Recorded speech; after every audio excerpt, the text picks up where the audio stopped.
Notre prochain aventurier, c'est c'est Arnaud Lassaigne, ici avec Digimood et jingle, applaudissements pour Monsieur Arnaud Lassaigne.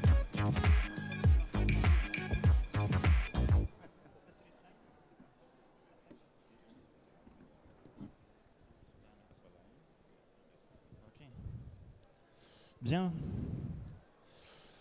Bonjour messieurs, dames, merci beaucoup de nous avoir invités à participer à ce pitch. Je suis Arnaud Lassaigne, un directeur associé de l'agence Digimood, qui est une agence de marketing digital.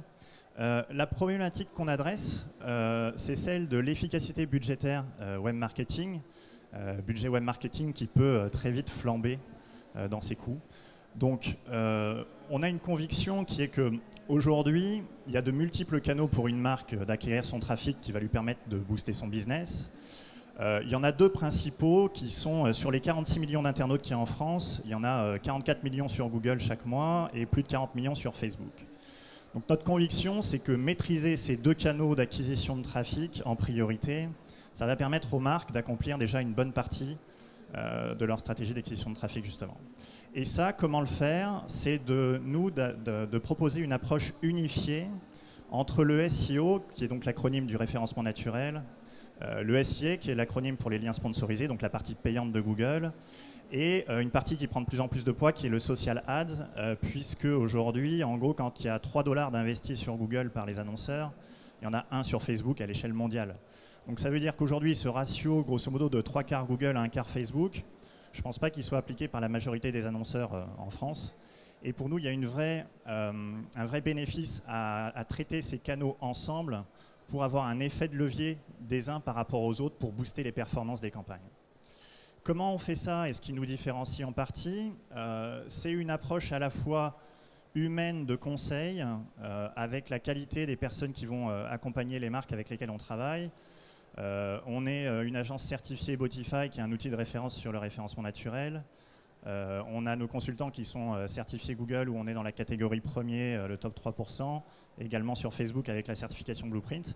Donc il y a cette partie humaine de qualité d'expertise qu'on a complétée fortement par une dose de techno avec un outil qui s'appelle Boomerang qu'on a développé pour monitorer le search.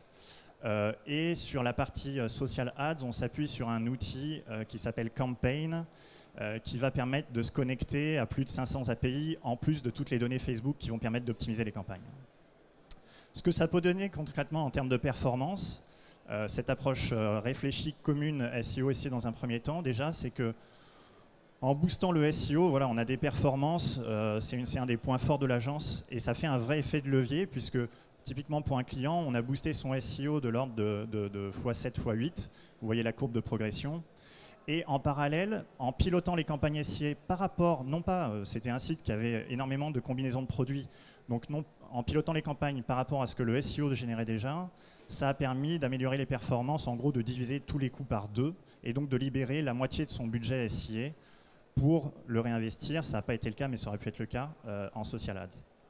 Voilà, donc pour conclure, nous c'est vraiment quelque chose sur lequel on croit pour accompagner les marques, c'est que ce triptyque SEO, SIA, social ads, c'est quelque chose qui va permettre de construire des choses plutôt solides dans un premier temps d'acquisition de trafic pour les marques. Merci beaucoup.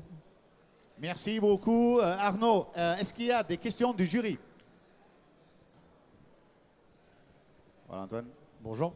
Bonjour. Est-ce qu'on n'est pas limité avec Facebook par sa communauté justement? Puisque à la différence de Google, on met de l'argent et direct on touche tout le monde. Facebook, est-ce qu'il ne faut pas d'abord développer une page Facebook, développer une communauté avant de pouvoir faire entre guillemets du chiffre d'affaires? Je suis d'accord avec ça parce qu'il y a vraiment dans les deux cas, Google et Facebook, on peut considérer qu'il y a ces deux approches. Il y a l'approche naturelle et lien sponsor sur Google. C'est un peu pareil en effet sur Facebook. Il y a l'approche que je vais appeler naturelle, c'est toute la partie community management, parole de la marque. Mais ça, nous, pour le coup, on juge qu'on n'est pas les plus crédibles et les mieux armés pour la faire.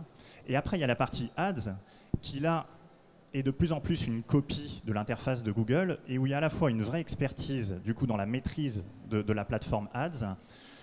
Et puis quand même, avec à la base 40 millions de personnes à toucher sur les 46 millions d'internautes français, plus après tous les mécanismes de connexion à des données tierces, de connexion à vos données CRM, de lookalike, etc., etc., il y a un panel d'actions à mettre en place et d'optimisation qui peuvent être apportées sur chaque itération, on va dire, qui font que la marge de progression est énorme. Et je vous dis encore une fois, je ne sais pas si ce chiffre vraiment est pratiqué, mais globalement aujourd'hui, quand Google fait 22 milliards de dollars par trimestre, Facebook en fait 8. Donc le ratio, il est de 1 pour 3.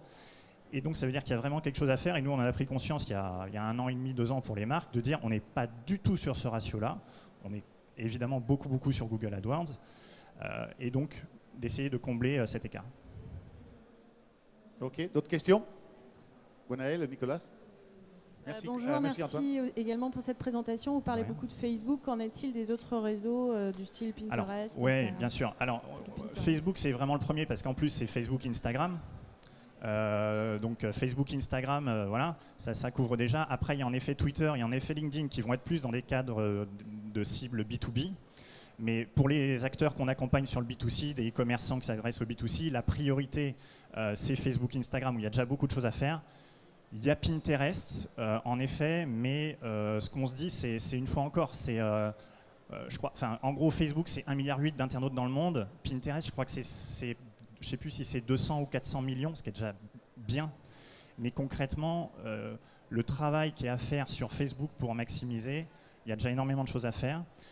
Ça ne veut pas dire qu'on dit qu'il ne faut pas faire Pinterest. On dit en revanche qu'une marque qui maîtrise déjà bien pleinement Google, entre le SEO qui va permettre de faire un effet de levier, parce que plus votre SEO va être bon, plus ça va vous faire acquérir du chiffre d'affaires que vous allez pouvoir réinvestir entre guillemets sur des leviers payants.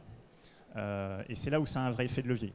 Et Pinterest peut venir, je pense qu'une fois qu'on maîtrise bien Google, et on ne dit pas qu'il faut faire que ça, c'est-à-dire qu'après il y a plein de leviers, il y a le CRM évidemment, il y a le retargeting qui peut être mis en place, il y a tout ce qui est rétention.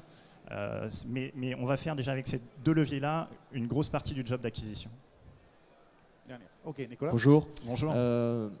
Votre modèle économique et combien ça coûte de se faire accompagner par vous? Nous, on est un modèle d'agence. On est des bras droits web marketing de marque et on va intervenir sur un périmètre plus ou moins large selon ce que les marques soit maîtrisent en interne, soit éventuellement travaillent déjà par ailleurs.